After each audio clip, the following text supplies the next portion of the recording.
Alors, les valeurs absolues, c'est pas compliqué du tout, il y a très peu de choses à savoir.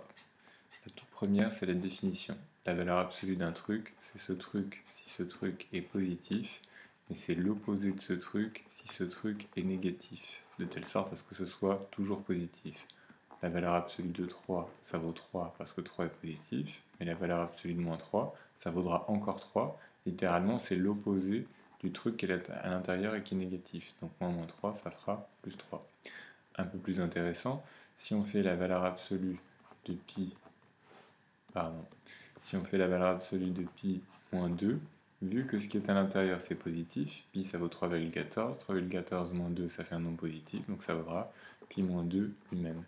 Mais si on fait la valeur absolue de pi moins 5, comme le truc qui est à l'intérieur est négatif, ça fera l'opposé de ça, c'est-à-dire moins pi moins 5, un moins devant des parenthèses, ça change tous les signes, donc moins pi plus 5. Alors à présent, le lien avec les fonctions, qu'est-ce qui va se passer? Donc si on prend une fonction f de x qui est égale à valeur absolue de 2x moins 1, admettons qu'on nous demande de donner son expression sans la valeur absolue, qu'on nous demande de dresser son tableau de variation, sa représentation graphique, ou de résoudre des équations avec f de x. Quelle que soit la question, ce qu'il faut comprendre pour rendre ce chapitre hyper simple, c'est dans tout exercice où il y a des valeurs absolues, il y a deux exercices en un.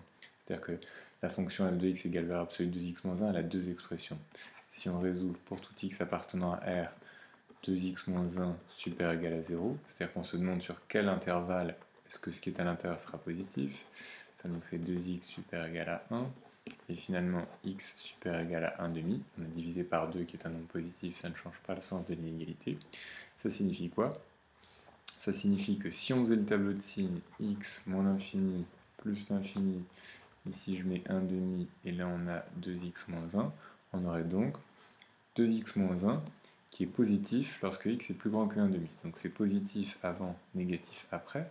Ça signifie quoi? Ça signifie que la valeur absolue de 2x moins 1, là où elle est positive, elle vaut elle-même, et là où elle est négative, elle vaut son opposé, moins entre parenthèses 2x moins 1, ça fera en 2x plus 1. Moralité, qu'est-ce qui se passe pour le sens de variation?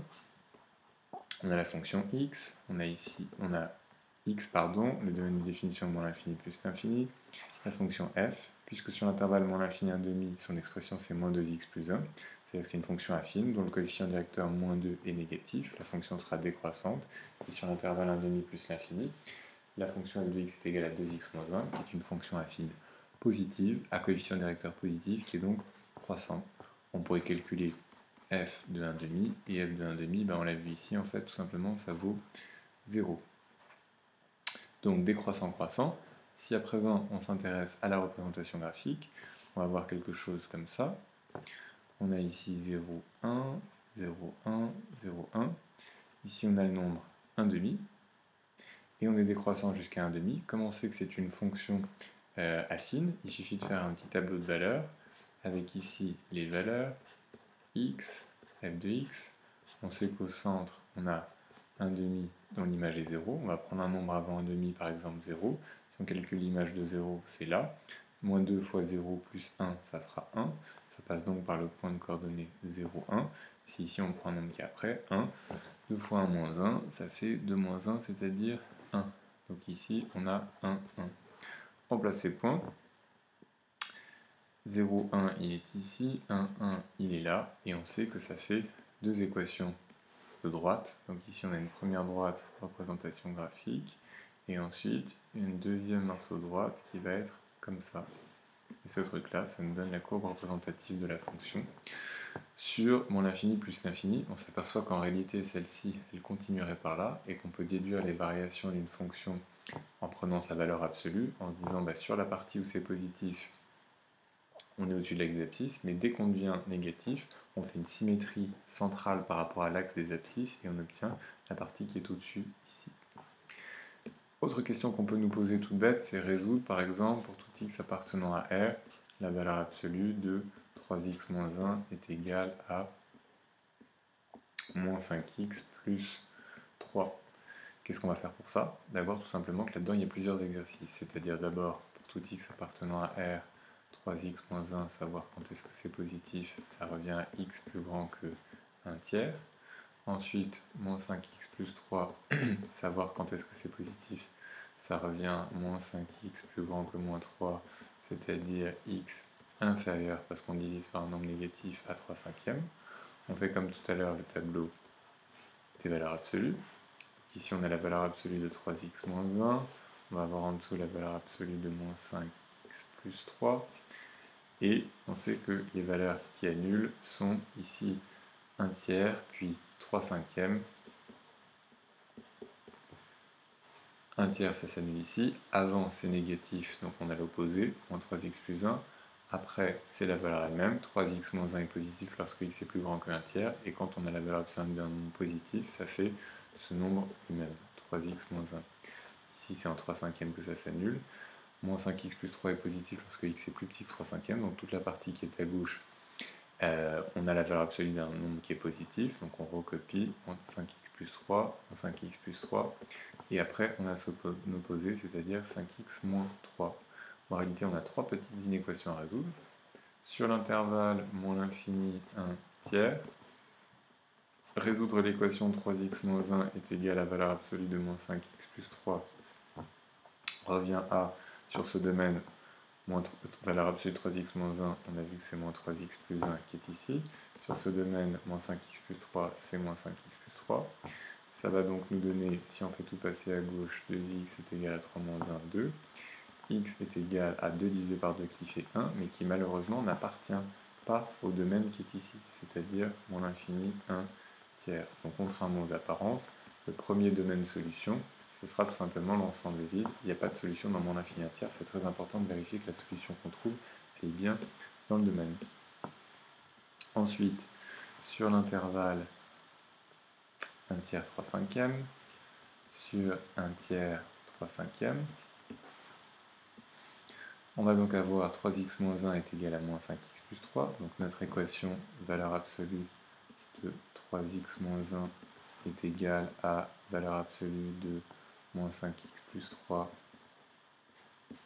Cela équivaut à, d'après notre tableau, ce morceau-là égale ce morceau-là. 3x moins 1 est égal à moins 5x plus 3. 3x moins 1 est égal à moins 5x plus 3. On fait comme tout à l'heure, les x à gauche, 5 plus 3, 8x. Le nombre à droite, moins 1 plus 3, ça fera 4. Ça fait donc x est égal à 4 huitièmes, c'est-à-dire à 1 demi. Et 1 demi, lui, il appartient bien à 1 tiers 3 cinquièmes. Moralité, sur le deuxième domaine, S2, on a bien la solution 1 demi. Dernier domaine enfin, 3 cinquièmes plus l'infini. Donc sur ce domaine-là, résoudre l'équation 3x moins 1 est égal à valeur absolue de moins 5x plus 3. Ça revient à résoudre ce qui est dans le tableau. Lui égale à lui. 3x moins 1 égale à 5x moins 3. 3x moins 1 est égal à 5x moins 3. On met les x du même côté. À droite cette fois-ci. 5x moins 3x ça fait 2x. Moins 1 plus 3 ça fait 2.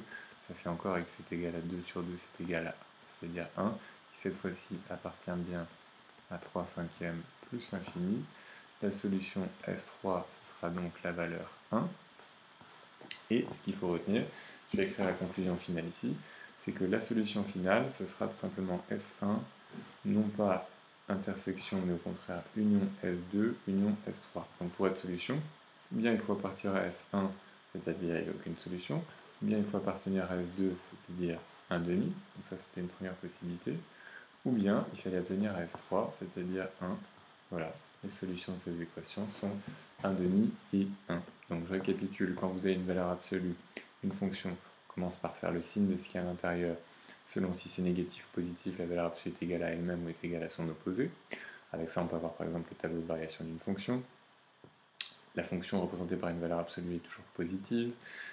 Quand c'est une fonction affine, on prend la valeur de jonction 1 demi-0, puis un point à gauche, un point à droite, puisqu'il suffit de 2 points pour tracer une droite. Quand on veut résoudre une équation avec des valeurs absolues, on écrit ce qu'est chacune des valeurs absolues grâce à un tableau de signes qui se transforme en tableau de valeurs absolues entre guillemets, et sur chacun des trois domaines, donc cet exercice qui a l'air compliqué, il est hyper simple à condition de se dire qu'il y a deux exercices en un.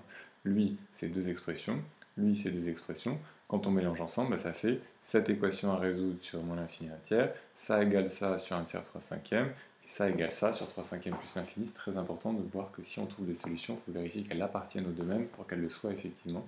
Et ensuite, chacune des solutions intermédiaires que vous avez trouvées, la solution finale de l'équation principale, ce sera toujours S1, union S2, union S3. Ici, en l'occurrence, il y avait deux solutions.